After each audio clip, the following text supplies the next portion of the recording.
मेरा राघव नाम है, एक छोटे से गांव की है जहां राघव नाम का एक साधारण युवक रहता था। राघव एक ईमानदार और मेहनती किसान था।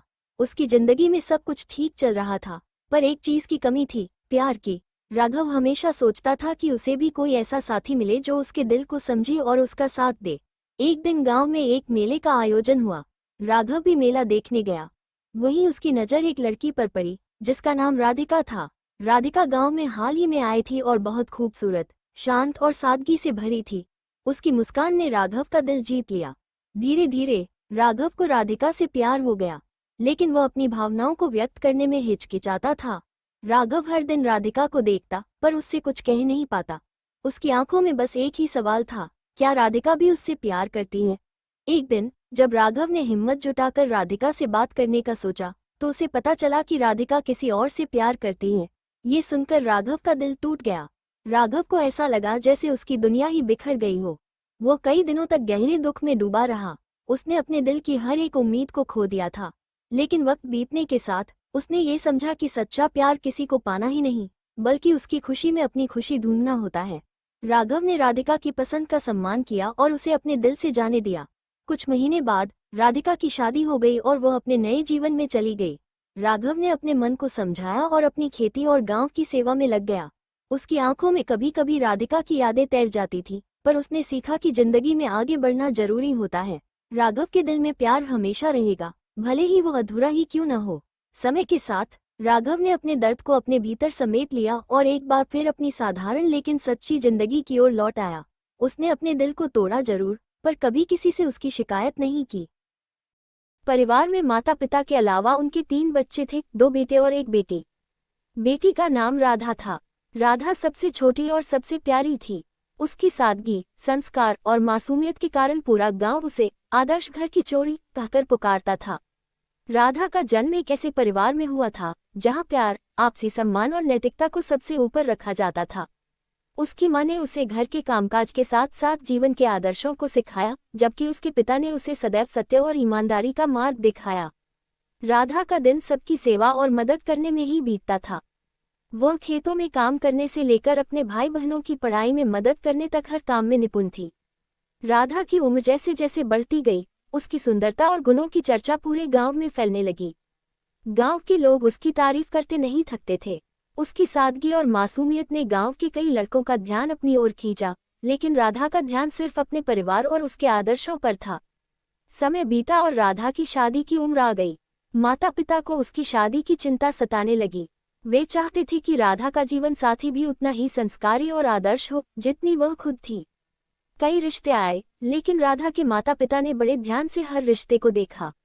अंत में उन्हें एक अच्छे और संस्कारी परिवार का लड़का मिला, जिसका नाम मोहन था। मोहन भी गांव के एक आदर्श परिवार से था, जो अपनी ईमानदारी और सादगी के लिए जाना जाता था। शादी बड़े धूमधाम से हुई। गांव के सभी लोग इस शुभ अवसर पर शामिल हुए। राधा जब विदा होकर अपने ससुराल पहुंची, तो उसके ससुराल वालों ने भी उसकी सादगी और अच्छे स्वभाव को तुरंत पहचान लिया। उसने अपने ससुराल में भी वही संस्कार और आदर्श अपनाए जो उसने अपने माता पिता के घर में सीखे थे। धीरे धीरे राधा ने अपने ससुराल वालों का दिल जीत लिया। वह सुबह जल्दी उठकर सारे घर के कामों में जुट जाती, सास ससुर की सेवा करती और साथ ही गांव की महिलाओं की भी मदद करती। गांव के लोग उसकी तारीफ करते हुए कहते, राधा जैसे बहू को पाकर यह घर वास्तव में आदर्श घर बन गया है। राधा की सादगी और मेहनत ने उसे पूरे गांव के आदर्श बना दिया। लोग उसकी तुलना पुराने समय की सीता और सावित्री से करने लगे। वह न केवल अपने परिवार के लिए, बल्कि पूरे गांव के लिए प्रेरणा का स्रोत बन गई। गांव की लड़कियां उसे अपना आदर्श मानने लगी और उसकी तरह बनने का सपना देखने लगी। राधा की कहानी सिर्फ एक साधारण लड़की की कहानी नहीं थी, बल्कि यह उन आदर्शों और संस्कारों की गाथा थी जिनके आधार पर एक आदर्श समाज और परिवार का निर्माण होता है। उसकी सादगी, निष्ठा और परिवार के प्रति समर्पण ने उसे आदर्श घर की चोरी बना दिया, जो आज भी गांव वालों की यादों में जीवित है।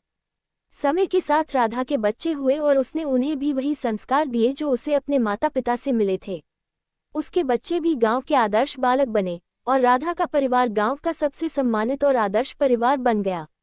राधा की इस कहानी से यह सीख मिलती है कि सादगी, मेहनत और आदर्शों का पालन करने से न केवल व्यक्ति का जीवन सुखी होता है, बल्कि समाज में भी शांति और सद्भावना का प्रसार होता है। कभी परी तो कभी लड़के वाले उसे रिजेक्ट करते रहे। अब उसे इन सब बातों का कोई फर्क नहीं पड़ता। अब वो अपना सारा समय सिलाई बुनाई में लगाती। मेरी पोस्टिंग आगरा हो गई। माँ पापा ने थक हार कर मेरी शादी नीलू से कर दी। आज मैं 1-2 साल की गुड़िया का बाप हूँ। परी ने शादी ब्याह के झंझट से निकल कर खुद को अपने पाँव पर खड़ा कर लिया। परी को सिलाई कढ़ाई आती थी। उसने खुद का बुटीक खोल लिया। परी का नीलू से बनता था। परी ने नीलू से काम चलाओ पढ़ाई भी सीख ली। सब अच्छा चल रहा था, पर कहीं ना कहीं माँ को परी का अकेलापन खाए जा रहा था और मुझे भी मैं जितनी कोशिश कर सकता था करा, पर रिजल्ट 0। अब समझौते वाले रिश्ते आ रहे थे। किसी का डाइवोर्स तो किसी की बीवी, जिसके लिए परी बिल्कुल राजी नहीं थी। संडे का दिन था, सब फुर्सत में थे। पापा और टीवी पर न्यूज़ देख रहे थे। नीलू और भाभी घर के कामकाज में बिजी थे। परी बच्चों के साथ खेल रही थी। मैं बैठा पड़े हुए पेपर को दोबारा पढ़ रहा था। कहीं कुछ छूट तो नहीं गया। तभी बेल बजी। अरे मदन, जरा गेट तो खोलना। मैं भन भन भनाते हुए गेट की तरफ बढ़ा। कोई चैन से पेपर भी पढ़ने नहीं देता। मैंने जैसे ही गेट खोला, एक आदमी खड़ा था जिसकी उम्र कोई 36 या 37 साल होंगी। Clean save, white shirts, black pant, लंबा चौड़ा। उसके साथ एक 7 साल का मासूम बच्चा था जो बिल्कुल खामोश था। मैंने पूछा, बोलिए? तो वो धीरे से बोला कि क्या परी जी यहाँ ही रहती है? उनके पिता मुकेश जी से मिलना है। मैंने कहा, अंदर आइए। पापा और मैं उनके सामने बैठ गया। वो कुछ देर खामोश बैठा रहा। उसके बाद उसने जो बात कही, हम लोगों के पांव से जमीन हिल गया। वो खुशी में था या शौक में पता ही नहीं चला। नरेन एक कॉलेज में प्रोफेसर था। उसकी पत्नी का डिलीवरी टाइम देहांत हो गया। उसके 2 बच्चे हैं, एक 7 साल का बेटा चिंटू, एक 1 साल की बेटी नाइला। दोनों की मुलाकात अक्सर पार्क में होती। जब दोनों बच्चे को घुमाने के लिए निकलते, धीरे धीरे दोनों में बातचीत होने लगी। नजदीक है, कब प्यार में बदली पता ही नहीं चला। परी को उनके बच्चों से बहुत प्यार है और उन्हें लगता है परी एक पत्नी के साथ साथ एक अच्छी माँ भी बन सकती है। सब खामोशी से बात सुन रहे थे। जब नीलू ने परी की तरफ देखा तो वो नजरें नीचे किए मुस्कुरा दी। कहीं न कहीं माँ को उनके 2 बच्चों की बात खटक रही थी, पर मैंने और नीलू ने उन्हें समझाया तो वो समझ गई, क्योंकि बात यहाँ समझौते की नहीं, परी के प्यार की थी। परी का रिश्ता तय हो गया तो मैंने आखिर उससे पूछी बैठा कि क्या नरेन ही था वो राजकुमार जिसके लिए वो बैठी थी? तो वो शर्मा गई। परी की शादी हो गई। सिंपल शादी समारोह में परी और नरेन की शादी हुई। नरेन को ज्यादा धूमधाम पसंद नहीं। नरेन एक अच्छा पति और एक अच्छा इंसान साबित हुए। उन्होंने परी का सम्मान किया और परी ने भी माँ और पत्नी दोनों का फर्ज पूरा किया। परी ने खुद का बच्चे नहीं किए, कहीं उसके ममता में खोट ना हो जाए। नीलू भाभी और माँ ने उसे बहुत समझाया, खुद नरेन ने भी, पर वो अपने फैसले से थोड़ी भी नहीं हिली। अब परी की बात परी ही जाने। आखिर मैं परी को अपने सपनों का राजकुमार मिल ही गया। बहुत लोगों ने इस रिश्ते को समझौते से देखा, पर हकीकत तो यही है। जिससे प्यार होता है उसकी उम्र रंग से कोई फर्क नहीं पड़ता। बहुत प्यार करता हूँ और मुझे नहीं लगता कि वो मुझे ऐसे छोड़ने के लिए राजी होंगी, पर पापा कहते हैं कि उन्हें मेरी छोटी बहन के साथ रहने के लिए जाना ही पड़ेगा। इसके बाद फिर से उसने उस गुड़िया को गमगीन आंखों से खामोशी से देखा। मेरे हाथ जल्दी से अपने बटुए पर्स तक पहुंचे और मैंने उससे कहा, चलो एक बार और गिनती करके देखते हैं कि तुम्हारे पास गुड़िया के लिए पर्याप्त पैसे हैं या नहीं। उसने कहा, ठीक है, पर मुझे लगता है मेरे पास पूरे पैसे हैं। इसके बाद मैंने उससे नजरें बचाकर कुछ पैसे उसमें जोड़ दिए और फिर हमने उन्हें गिनना शुरू किया। ये पैसे उसकी गुड़िया के लिए काफी थे, यही नहीं, कुछ पैसे अतिरिक्त बच भी गए थे। नन्हे से लड़के ने कहा, भगवान का लाख लाख शुक्र है मुझे इतने सारे पैसे देने के लिए। फिर उसने मेरी ओर देखकर कहा कि मैंने कल रात सोने से पहले भगवान से प्रार्थना की थी कि मुझे इस गुड़िया को खरीदने के लिए पैसे दे देना, ताकि मम्मी इसे मेरी बहन को दे सके, और भगवान ने मेरी बात सुन ली। इसके अलावा मुझे मम्मी के लिए एक सफ़ेद गुलाब खरीदने के लिए भी पैसे चाहिए थे, पर मैं भगवान से इतने ज़्यादा पैसे मांगने की हिम्मत नहीं कर पाया था। पर भगवान ने तो मुझे इतने पैसे दे दिए हैं कि अब मैं गुड़िया के साथ साथ एक सफ़ेद गुलाब भी खरीद सकता हूँ। मेरी मम्मी को सफ़ेद गुलाब बहुत पसंद है। फिर हम वहाँ से निकल गए। मैं अपने दिमाग से उस छोटे से लड़के को निकाल नहीं पा रहा था। फिर मुझे 2 दिन पहले स्थानीय समाचार पत्र में छपी एक घटना याद आ गई, जिसमें एक शराबी ट्रक ड्राइवर के बारे में लिखा था, जिसने नशे की हालत में मोबाइल फोन पर बात करते हुए एक कार चालक महिला की कार को टक्कर मार दी थी, जिसमें उसकी 3 साल की बेटी की घटनास्थल पर ही मृत्यु हो गई थी और वह महिला कोमा में चली गई थी। अब एक महत्वपूर्ण निर्णय उस परिवार को ये लेना था कि उस महिला को जीवन रक्षक मशीन पर बनाए रखना है अथवा नहीं। क्योंकि वह कोमा से बाहर आकर स्वस्थ हो सकने की अवस्था में नहीं थी। क्या वह परिवार इसी छोटे लड़के का ही था? मेरा मन रोम रोम कांप उठा। मेरी उस नन्हे लड़के के साथ हुई मुलाकात के 2 दिनों बाद मैंने अखबार में पढ़ा कि उस महिला को बचाया नहीं जा सका। मैं अपने आप को रोक नहीं सका और अखबार में दिए पते पर जा पहुंचा, जहां उस महिला को अंतिम दर्शन के लिए रखा गया था। वह महिला श्वेत धवल कपड़ों में थी, अपने हाथ में एक सफेद गुलाब और उस छोटे से लड़के का वह फोटो लिए हुए और उसके सीने पर रखी हुई थी वही गुड़िया। मेरी आंखें नम हो गई। मैं नम आंखें लेकर वहां से लौटा। उस नन्हे से लड़के का अपनी माँ और उसकी बहन के लिए जो प्यार था वह शब्दों में बयान करना मुश्किल है। और ऐसे में एक शराबी चालक ने अपनी घोर लापरवाही से क्षण भर में उस लड़के से उसका सब कुछ छीन लिया था। इस घर की सबसे खास बात यह थी कि यहाँ हमेशा खुशी का माहौल रहता था। मोहल्ले के लोग अक्सर इस घर की मिसाल दिया करते थे, लेकिन एक रात कुछ ऐसा हुआ जिसने पूरे मोहल्ले को हिलाकर रख दिया। ये ठंडी सर्दियों की रात थी। रमेश जी और उनका परिवार खाना खाकर सोने की तैयारी कर रहे थे।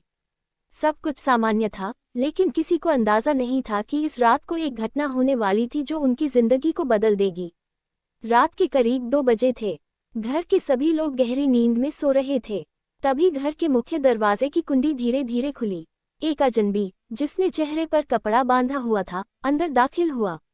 उसके हाथ में एक बड़ा बैग था जिसमें वह घर से कीमती सामान भरने वाला था। चोर बहुत चालाकी से घर में घूम रहा था। उसने पहले घर के हॉल में रखा महंगा टीवी और कुछ अन्य इलेक्ट्रॉनिक उपकरण अपने बैग में डाल दिए। फिर वह धीरे धीरे कमरे की तरफ बढ़ा जहां अलमारी में गहने और पैसे रखे हुए थे। जब पुलिस ने चोर का चेहरा खोलकर देखा तो सभी हैरान रह गए। वह चोर कोई और नहीं बल्कि उसी मोहल्ले का रहने वाला था। वह पहले भी कई बार आदर्श घर में आया था और परिवार की ईमानदारी और अच्छे स्वभाव का गलत फायदा उठाकर उन्हें निशाना बनाया था। शरद ऋतु की ठंडी रात थी। आसमान में घने बादल छाए हुए थे और हल्की हल्की हवा चल रही थी। गांव के एक छोटे से घर में सूरज ढलने के साथ ही अंधेरा फैल चुका था। गांव का नाम था पिपलिया, जहां की गलियां सुनसान और शांत थीं। यहाँ हर रात गहरा सन्नाटा पसरा रहता था। लोग जल्दी सो जाते थे और सुबह जल्दी उठते थे। इसी गांव में हरिश्चंद्र नाम का एक किसान अपने परिवार के साथ रहता था। हरिश्चंद्र बहुत मेहनती और ईमानदार व्यक्ति था। बहुत है पूरी कहानी सुनाओगे, लेकिन सबसे पहले आपसे निवेदन है कि हमारे चैनल को सब्सक्राइब जरूर करें, क्योंकि घंटे लग जाते हैं वीडियो को बनाने के लिए। आप प्यारे दोस्तों के लिए ही तो प्लीज़